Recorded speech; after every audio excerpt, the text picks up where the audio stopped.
Hi, Room 10 kiddos. We just finished reading chapter 7 of Kate DeCamilla's Because of Winn Dixie. Now we're going to read chapter 8. But before we read chapter 8, let's go over what happened in chapter 7. What happened in chapter 7? See, Opal was at the library. She listened to a story from Miss Franny. Miss Franny had a really interesting story about a bear in the library. That's scary and odd, huh? And more importantly, what happened with Opal and Miss Franny and Winn Dixie? They became friends. They have a friend. Remember, Opal was saying she didn't have many friends when she moved to the new town in Florida. It was really just her and the preacher, and she was happy to get Winn Dixie. And now her and Winn Dixie have a friend, Miss Franny. And Miss Franny didn't have many friends. Remember, Miss Franny's an older lady, and she didn't have any friends. A lot of her friends have passed away. So now she has a friend. So everybody's all happy. They have friends now. So I'm very happy for Opal because everybody needs a friend. Friends are important. So now we're going to read chapter 8. Winn Dixie's bald spot started growing fur, and the fur he had to begin with started looking shiny and healthy, and he didn't limp anymore. And you could tell that he was proud of looking so good, proud of not looking like a stray. I thought what he needed most was a collar and a leash, so I went to Gertrude's Pets, where there were fish and snakes and mice and lizards and gerbils and pet supplies, and I found a real handsome red leather collar with a matching leash. Winn Dixie was not allowed to come inside the store. There was a big sign on the door that said, "No dogs allowed."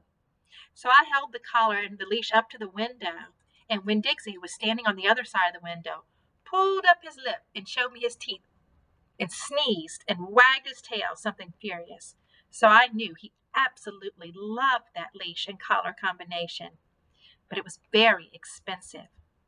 I decided to explain my situation to the man behind the counter. I said, "I don't get a big enough allowance to afford something this fancy, but I love this collar and leash, and so does my dog, and I was thinking maybe you could set me up on an installment plan."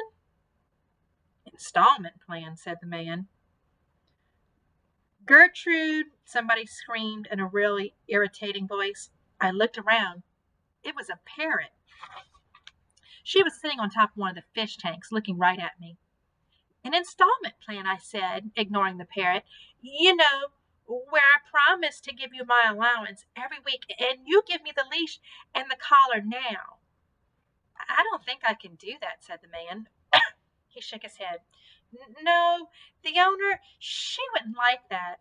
He looked down at the counter. He wouldn't look at me. He had thick black hair, and it was slicked back like Elvis Presley's. He had on a name tag that said Otis. "Or I could work for you," I said. "I could come in and sweep the floors and dust the shelves and take out the trash. I could do that." I looked around at Gertrude's Pets. There was sand and sunflower seed shells and big dust bunnies all over the floor. I could tell that it needed to be swept. Said Otis. He looked down at the counter some more. "Gertrude," the parrot screamed again. "I'm real trustworthy," I said. "I'm new in town, but my daddy is a preacher. He's a preacher at Open Arms Baptist Church of Naomi, so I'm real honest. But the only thing is, Winn Dixie, my dog, he would have to come inside with me, because if we get separated for too long, he starts to howl something terrible." "Oh, Gertrude doesn't like dogs," said Otis. "Is she the owner?" I asked.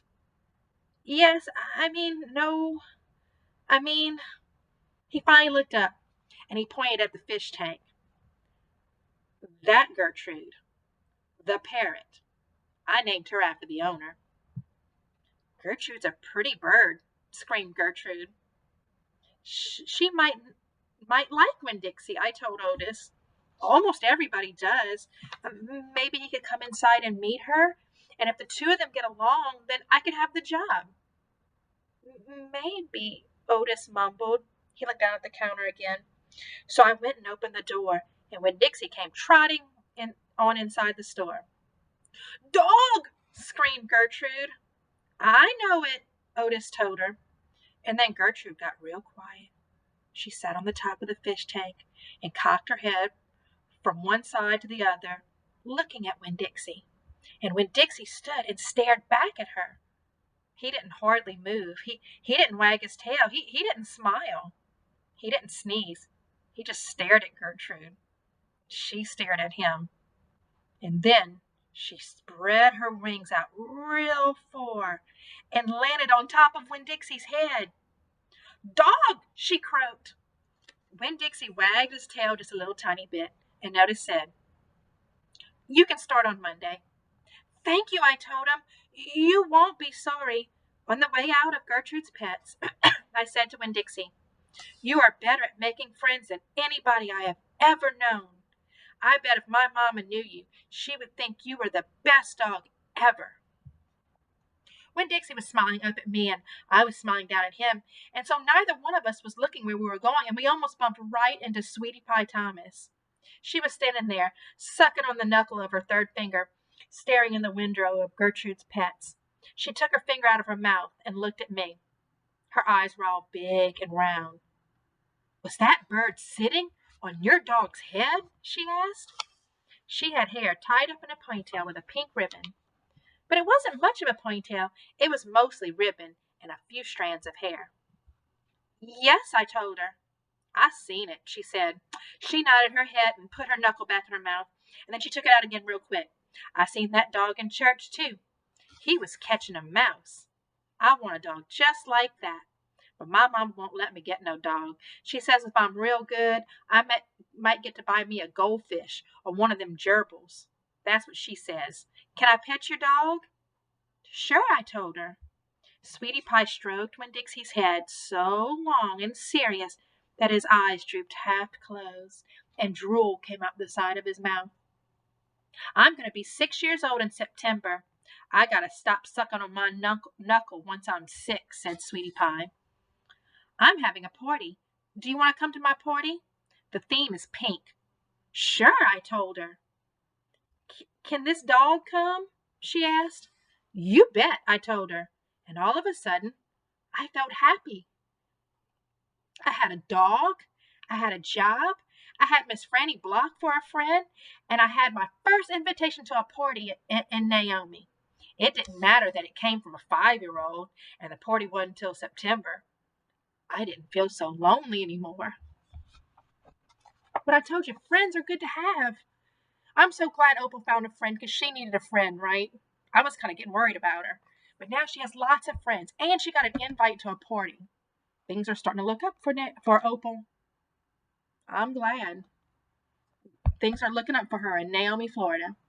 Well, I'll read chapters 9 and 10 on Monday next week. Have a good weekend, guys.